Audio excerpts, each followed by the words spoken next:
and we're really glad that you came. And just for all the rest of you, these folk have a long history with doing this, and I'm excited because I too want to hear what they have to say, and I know there are things that all of us can learn from these folk, and I think it's amazing that Pastor Mike found them and has known them for a while and has invited them to come, so we're really pleased about that. And when I was trying to think what to say to introduce them, one very spectacular fact that I learned reading some of their website was that Rebecca homeschooled 5 children. And that to me makes her a really remarkable lady. So congratulations. And you lived through it, yes. Well, we actually, I'll just interject with this COVID thing. We have a range of age from 23 as our oldest, and she's married, and our youngest is 9. And she did go to school for grade 2, and then the rest part of grade 3, and she's been home, and we're actually going to homeschool her again. Bless so this whole situation has put that back on our heart. And our 2 middle kids, one's just finished grade 12, and the other one will be doing grade 11 and 12 online at home too. So yeah, we're still wonderful. in the thick of it a little bit. So very good, very good. That's wonderful. How exciting. Yeah. Well, we thank you again for coming, and we're just going to let you carry on. Okay, well, good. So thank you for coming. Thank you for taking the time, the effort to get in the car, drive here, and we really appreciate that. And we actually appreciate that you're here just Zooming too, so it's excellent. So we're gonna blow through some things. One of the things that I like to do is, as much as possible, even in this environment of weird internet connections and all of that stuff that goes on while we're having video conference, we still want to make it interactive. So we've given the power to Alana to mute anybody that needs to be muted. That happens, right? If your screen all of a sudden goes black and we see your name, we know that, well, maybe somebody came to the door, and we won't hold it against you. So that's totally good. Just turn the sound up a little bit louder. We're happy with that. If you do have specific questions, or you do have something that you really want us to talk about, address, you can just use the chat feature. We're actually watching the chat box, and just say, hey Dave, shut up, I have a question, and chat that, and we're good with that. Really, we want you to learn as much as you possibly can in the next hour, and part of how adults learn is through that interaction. Hearing Rebecca and I talk, you'll only remember about 7% of what we say statistically when we're face to face. I don't know what the stats are when you're in a room on a Zoom call. So the reality is the more you interact, the more you're going to learn and you're going to take away. And that's part of why we love doing this, because we probably aren't going to give you great revelation, this new wonderful thing that you probably haven't read before, because, well, most of the stuff we talk about is out of the Bible, and it's there, and you can read it for yourself. Yeah, so it's true. So the reality is there may not be anything that you're like, oh, that's a new revelation, but we hope that there will be something that will tweak you and go, wow, this is something that I've thought of before, and now I want to put into practice. And our entire company, Why More Than Enough exists, is to actually help people implement the information that they probably already have. And so this seminar is a little bit educational, but we really do focus in on the implementation part. How can you do the things that we talk about? So today, we're going to be talking a little bit about the hard issues. We're going to be talking a little bit about what goes on and motivates us. And then next week, when we have a get together, then we're going to talk about some practical stuff, some math. Try not to scare you, but yeah, we'll do a little bit of really easy math. Here's our interject, because we're going to do a little bit of both tonight. Oh, yeah. And more practical stuff. So if you listen to the radio show, we do heart issues and practical. Notoriously, he's a practical guy, but he's actually getting more heart orientated. So you know, it's pretty cool.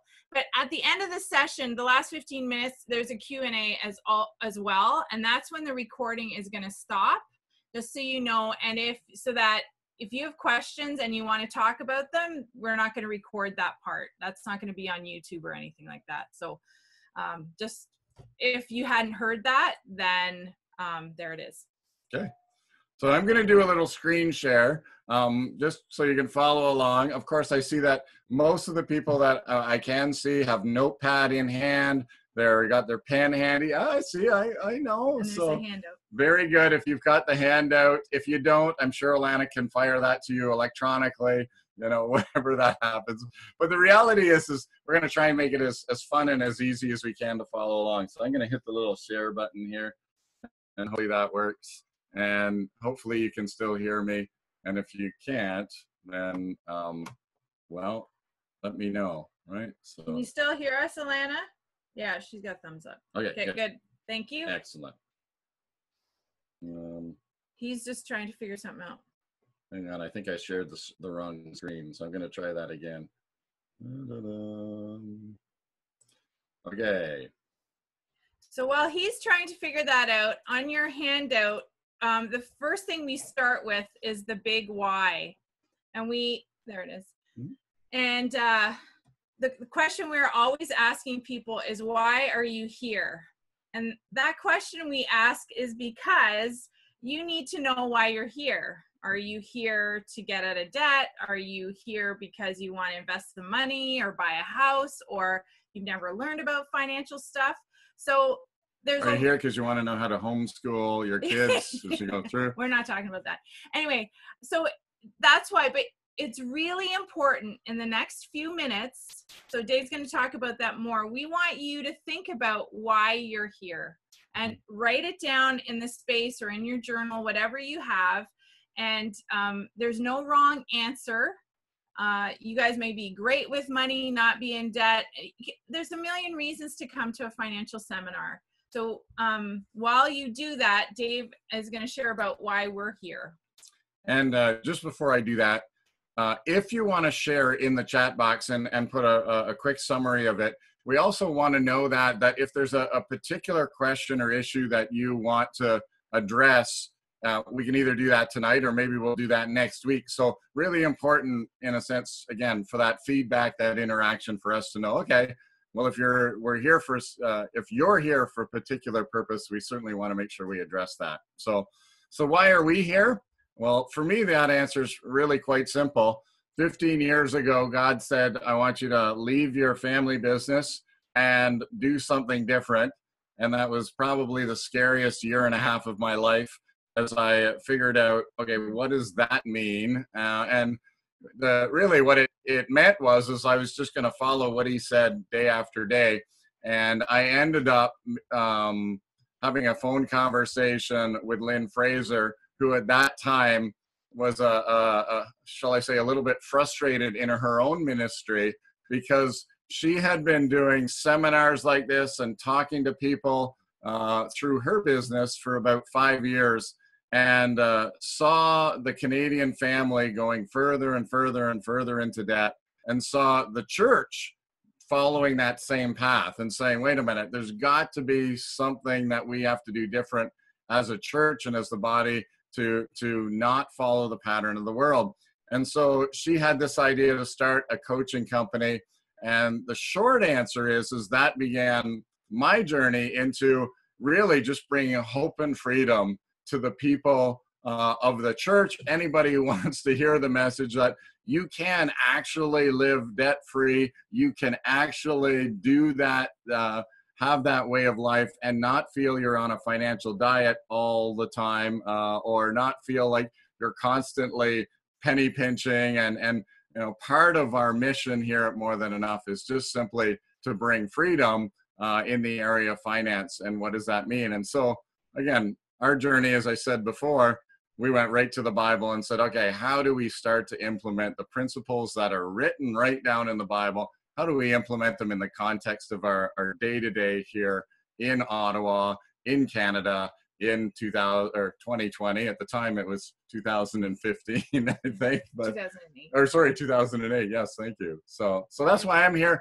just to share that hope and that freedom with you. So I don't know if you want to even put in the chat box why you're here, but it's always fun to share and hear why you're here. So if you want to put that in there, if not, we'll just keep going. Obviously, I'm here because I was married to him. So when he came home and told me he was going to be a financial coach, I fear and dread was my, anyway, yeah, I won't get into that story, but I was like, oh no, this is the last thing I'd ever want God to call me to. So it's been an interesting few years, needless to say.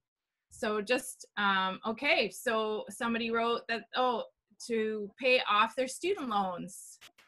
Great. To finish off debt payments is to start saving. That's great. Oh, to help with law school. That's lovely. I have a girlfriend who drove school bus so that she could help her daughter. She became a teacher in her late 20s, and she needed help to pay for school. So that mom went to drive bus so she could help her pay for it. So that was pretty neat. So those are commendable. These are great. All right. Good. All right. Develop good financial habits where you're going to law school. That is my mom. That's great. Yes. Good. These are great things. And to be able to help others. That's wonderful. Yeah. We're going to talk a little bit giving and generosity tonight. So that's great. Okay. If anything else comes up, use that chat box. We'll see how that plays out. That's right. So, okay. So there are, and we'll see. We're going to just quickly go over the 5 steps that we have in place for financial fitness. I like to give this right up front so that if you do, check out, if the internet drops out or something, you can say, okay, well, I got to step 2, but I missed step 3, 4, and 5. And we're going to kind of go through this over the course of the next hour or 2 hours that we're together. And so really just quick summary. There's 5 steps, really simple. The first thing we want to do is if we have some consumer debt, we need an emergency cushion. We need a place to go that is other than consumer debt when emergencies happen, not if emergencies happen, but when emergencies happen. So there's the first one. Then we're going to talk about eliminating the consumer debt. And there was a number of people talking about that. And in that, we're also going to talk a little bit about avoiding consumer debt as well. So, and that's where we get to step 3, what a fully funded emergency cushion is, and then talking about investing, paying off the mortgage. And our end goal, even though we talk about giving all the way through, one of the purposes of money is to be able to give as much of it away as we can. And we'll talk about how that plays out as we get to the end here too. So that's the quick version. Yeah, so even though it's number 5, it runs through your whole money story and what you're doing, even as you learn to pay off debt. So yeah, we're not really, advocating don't give money away while you're in debt. Lots of people, have that question. So if I'm paying X number of dollars on my debt, should I reduce my giving? We might talk about that a little later. We might talk about it, but it takes more than 45 minutes for some of these things. Anyway, go ahead. Pain. I'm going to start with a few things that are really heart issues. And pain is one of those things. Pain is a motivator for us. So show of hands, you can put up your hand or not, but how many people have made a purchase with money that was motivated out of pain?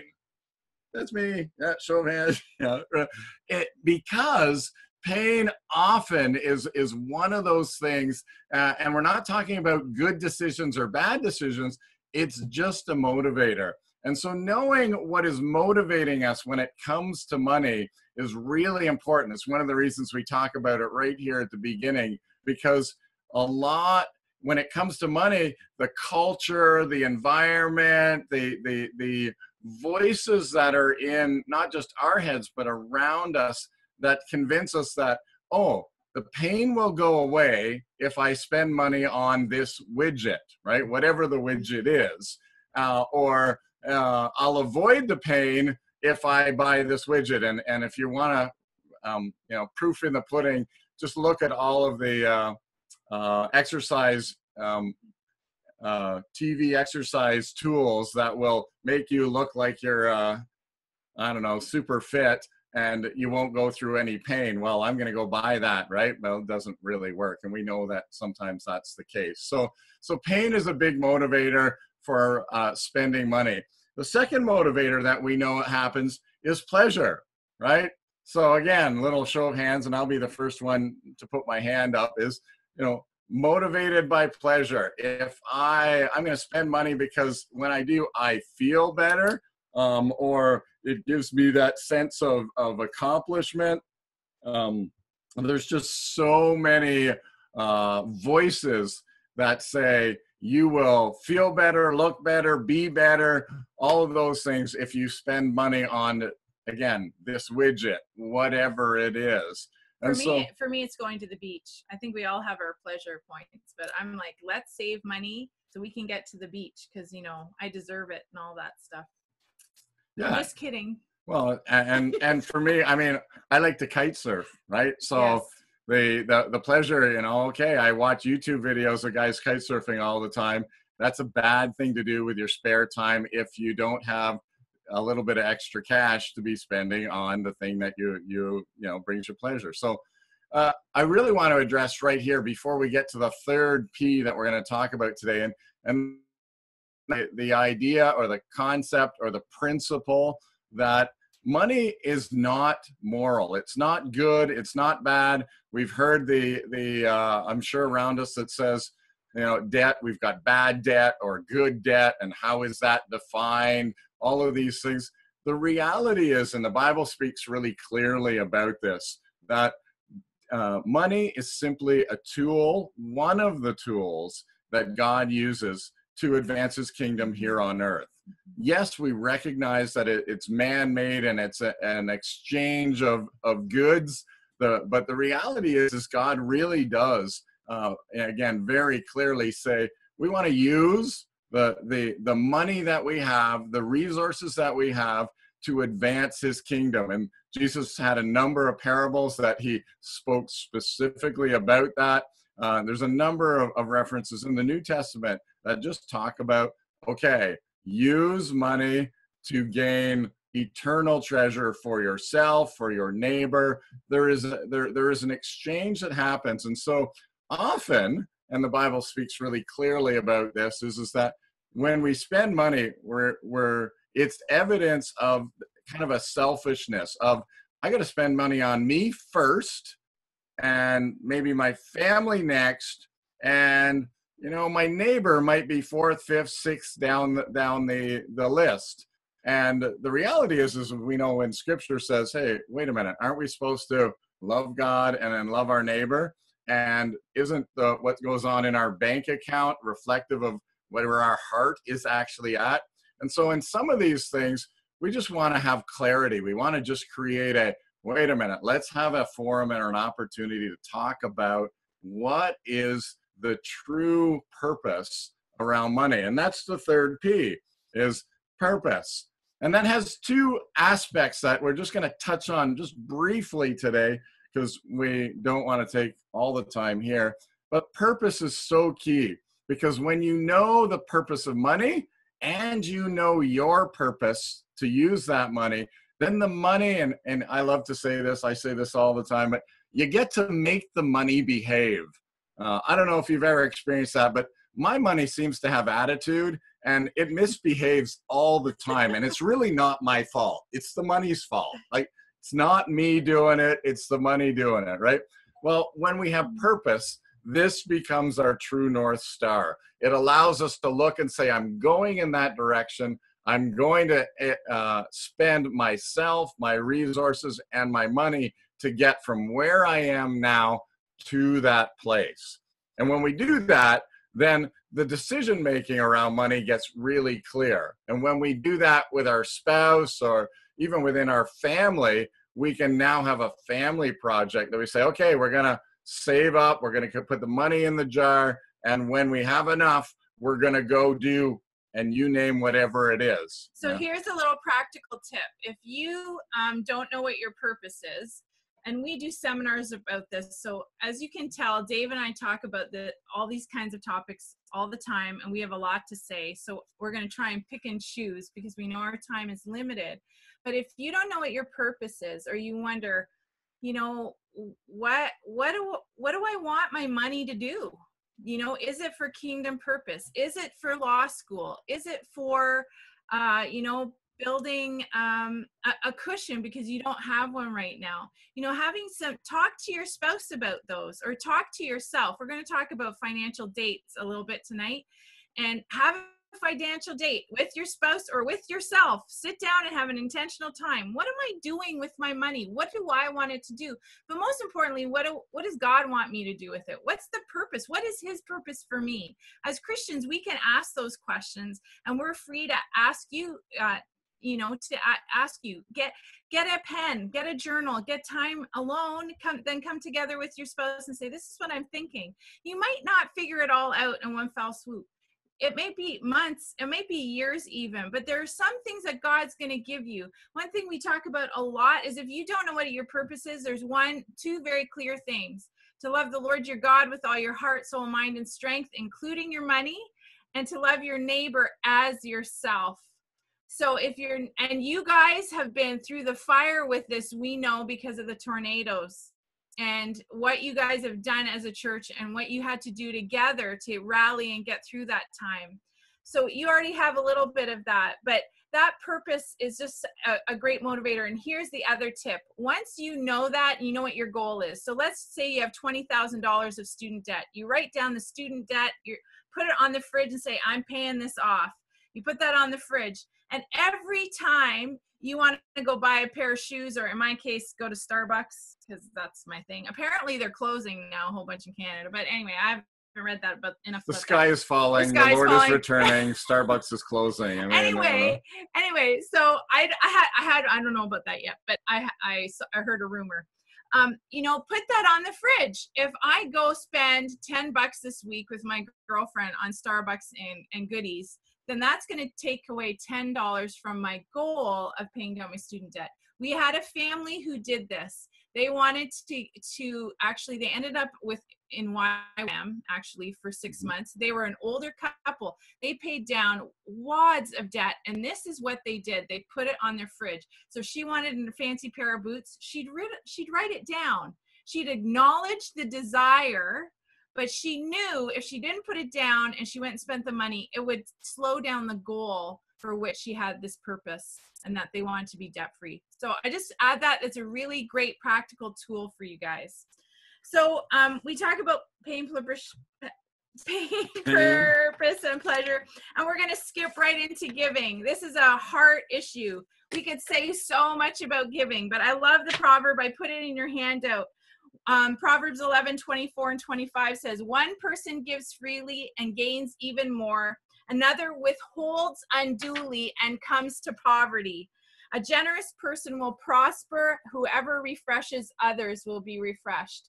You guys have learned, I think, in all kinds of ways that other churches in the city maybe haven't, with the whole tornado story and all that you've learned since. But giving is the heartbeat of God.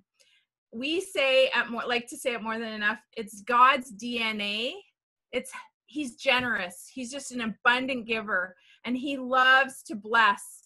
He is not scarce. There's no lack with him. And sometimes it can feel in our lives like there's lack. We've experienced all kinds of things. We could tell you story upon story where we got abundance, and then seasons where we pray and have a need, and he didn't show up the way we thought we would like him to. And that could be for many reasons. It could be because the folks around us, maybe we're closed fists. Maybe we were closed fisted. There's all kinds of reasons why we go through different things, but we do know that God is a giver, and he has put his DNA of giving in each one of us. And that's what we like to say. You have the generous gene in you. You have the DNA of generosity. And I'm going to give you a little tip about what we did, that we could give money away just because we were moved to do it without it costing our bottom line. So I'll tell you about that in a minute. Giving is a part of your financial journey, but we do it at, I don't know if you can see my fist. Yep. So when you're open-handed, it's pretty easy to receive. If I was offering you a loaf of bread, you'd have or your cookie or from Linda's house. Or yes, a cookie. There was cookies being passed around before. Anyway, you guys, some of you missed it. Not that we got any, but anyway. So if you have your hand open, you know that your children come to you, your little ones come to you toddling along with their hands open, and they want, and you give. So they want a cookie, they want their juice, you give it. And it's easy for them to receive. Well, think of us that way. You know, we have open hands to the Lord, open hands to receive from our neighbor when we're in need. If we need an axe or a cup of sugar, our hands are open. But if we have our hands closed and we're tight-fisted, we cannot receive from the Father, neither can we release it into the world around us. And we just see so clearly from scripture and from creation around us that it's his heartbeat to give. So one of the things that you can do on your financial journey, now this doesn't always mean money. If you are strapped, if you're a student with student debt, if you're trying to save and get through law school, like we heard from one of you, you know, what do? Well, maybe you have some extra time. Maybe you could babysit for somebody without charge. I mean, what young couple wouldn't love babysitting for free? You know, maybe you could do that. I mean, there's a million things that you're wired for that you can use to, like, don't ask me to make you muffins. Like, I'll come pray for you. I'll come teach a Bible study. I will tell you about money. But making you muffins is actually not a great, I'll do it if I have to, but that's not my thing. I used to do it, and I don't love it. So, but giving is part, you know, you got your time. What do we say? Time, resources. Time and talent. Time, talent, resources, money, and I always forget. Relationship. And relationship.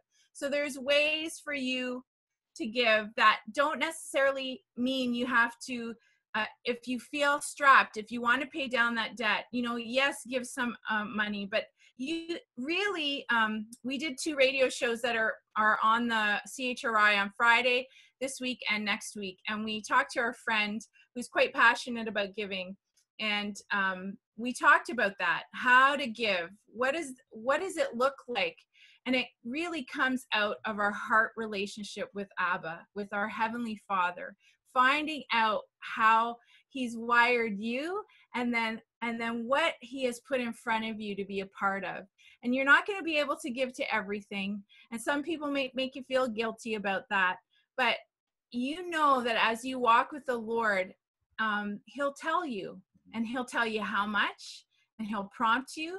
And it may take some discussions with your spouse, some financial dates, so you can understand each other's hearts. And I'll just leave this with one tip. One thing David and I decided to do, aside from what we gave to church or whatever, we set up what we called a kingdom account. And we put it in one of our Tangerine accounts. It's like an envelope. We put money into there every week. And if we come across someone who has a need and they need groceries or there's a need and we have money in that account, we can just write a check or make an e-transfer and give it away like that. And we don't have to consult one another. If I have a heart for something and it literally comes up because I've been in the community, I can give, and it's not coming out of my regular spending plan budget because I have this account already set up for that. So it's not me robbing Peter to give it away. It's actually already there. So that's my piece about giving. Okay. Okay. So 2 little things that I'll just back up with that. When we're talking about giving, first off, you have to listen to the next 2 Friday mornings or get the podcast, because we talk about giving and receiving back to back, and it's gold. And I can say that because it was really Reb and the girls doing it. I was just watching, so it's gold. So get the podcast, download it, or listen to CHRI, or go to our website and just listen to it. It's airing this Friday coming, and then the Friday after that. So there's my little plug. But one of the phrases that has come across my desk in the last 6 months, which has just transformed this idea, and it goes like this. It says, you can give without loving, but you cannot love without giving. And so in the context of our money, in the context of our time, in the context of our talent, just recognizing that DNA, that first commandment and greatest commandment that God said, he said, love me and love your neighbor. Everything else, all the other law and the prophets are wrapped up in this. And that includes the money principles that are in Scripture. And that is such a key thing, that our giving happens out of our love. And the kingdom account that Rebecca's talking about is just an example of how we can actually prepare to love the people around us. It takes preparation. And sometimes we get prepared and then there's a spontaneous, hey, I didn't know this was coming up, but God did. And so the more we prepare to love, the more God actually feeds that and he pours into that. And we experience it, and we're going to kind of stop there because we got a few other things to talk about. But I will say this, Brittany, just saying to you, Brittany, you're not going to get muffins from Rebecca. So just saying, okay? Well, she might. I might surprise her now. No, that'd be a gift from God. I might work really hard to make you muffins. Anyway, we just found out tonight we're kind of neighbors down the road. Anyway. Kind of neighbors. Kind of, yeah. We're like a kilometer away. Okay, so if you listen to us at all, we are going to say this ad nauseum, and you're going to be like, I'm so sick of hearing Dave and Reb talk about this. Face your finances. It's an acronym. It's on one of your handout pages. Face your finances. Financial awareness creates empowerment. Financial awareness creates empowerment. It is essential for you to face what's happening in your finances. The fact that you're here is great. You may be puzzled by people who don't know what's going on in their finances. You'd be like, of course I know what's going on in my finances. I would just say, if you don't know what kind of income comes in, or you're not aware of your expenditures every month, it's time to get more financially aware and face it even at a deeper level. If you want to get out of debt, you've got to know where it's going, but you've also got a plan. So we're going to talk about that in a minute. So because time's ticking along, I'm not going to take up too much time. Our world is full of ads and images that tell us to spend money.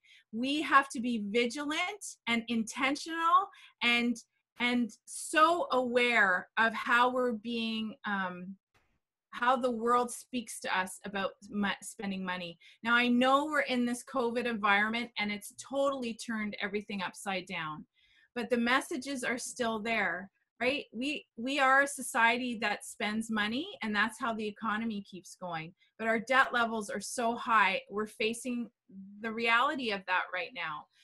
So a couple of things I'm going to just jump in, Rep. Yeah. So first off, we're just going to get really practical and really straight up. The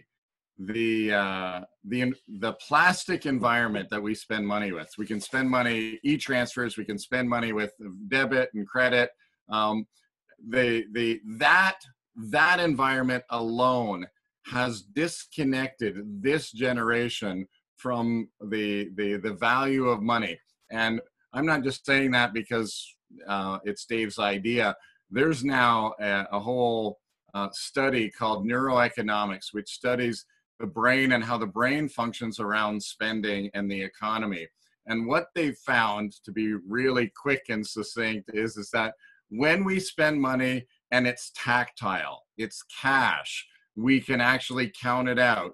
Then when we spend money that way, it actually activates the front of our brain, which is the pain center of our brain. And so using cash is painful. And why is that important? Well, it's important to note that because convenience is less painful.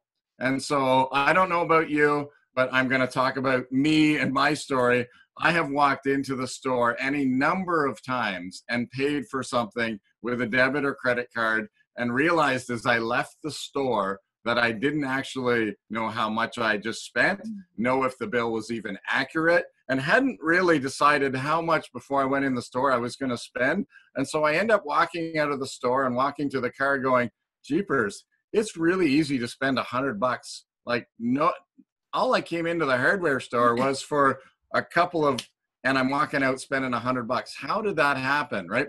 And that's just me. I know that I experience that all the time.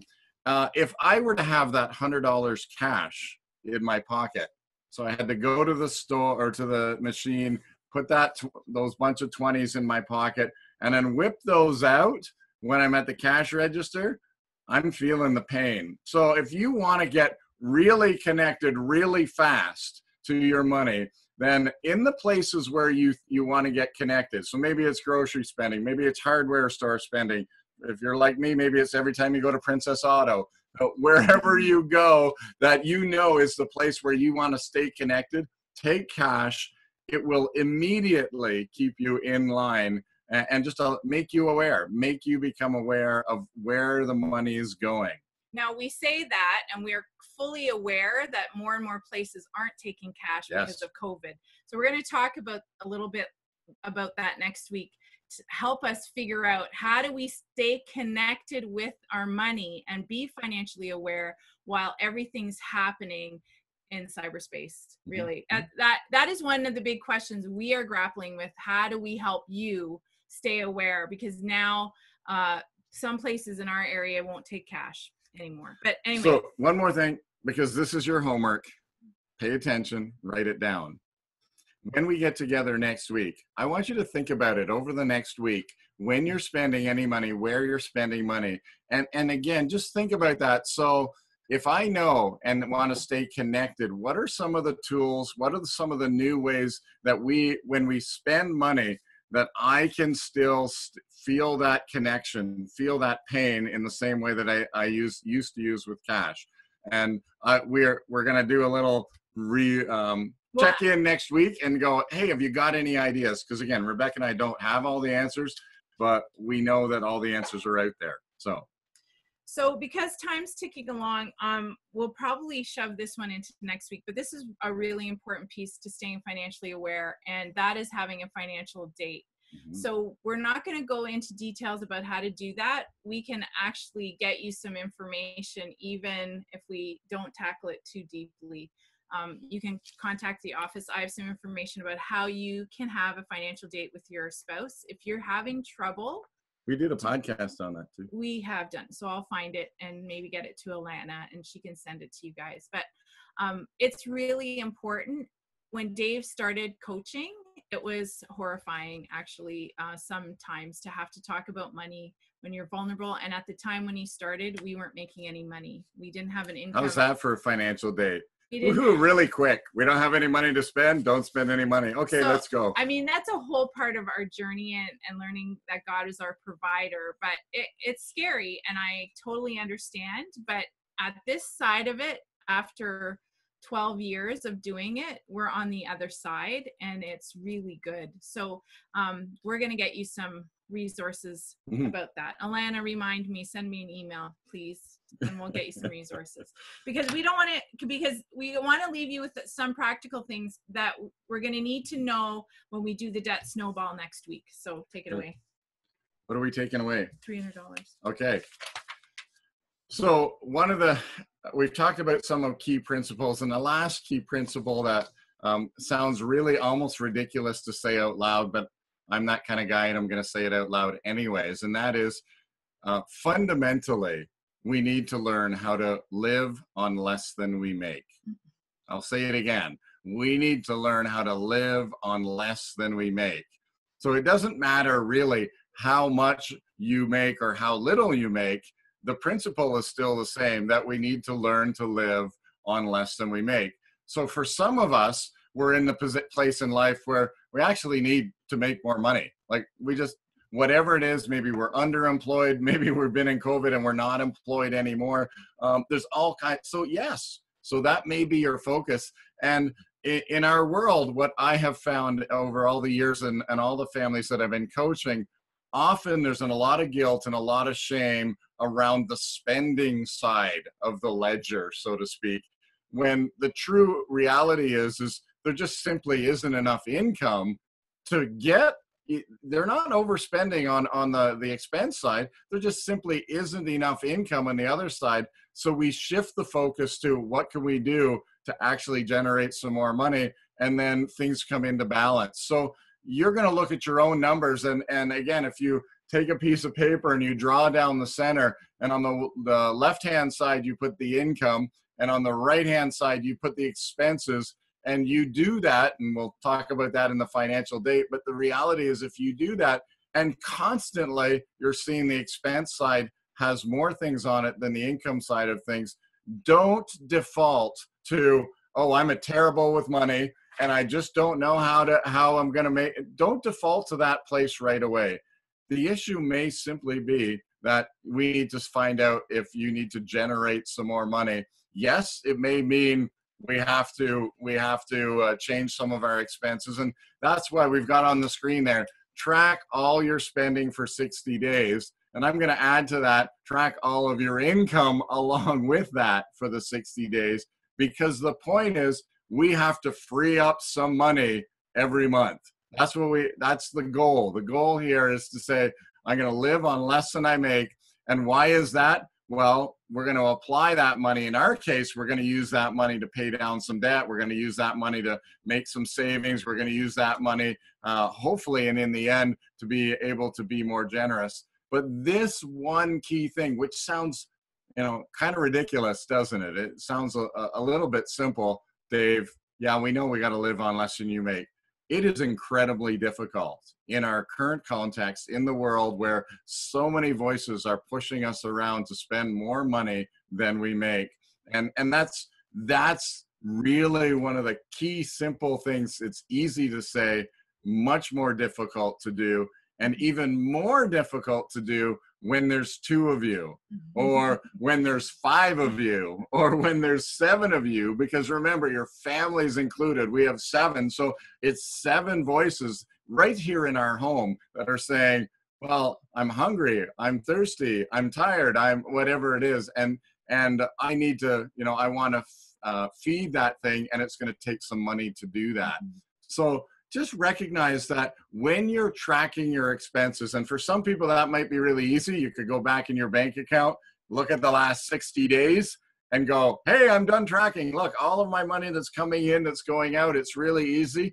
Again, yes, that's perfect. We want you to analyze it a little bit, and we'd happily do that as well. But to look at it and say, okay, so am I spending less than I'm making? That's the simple question that you want to analyze from that.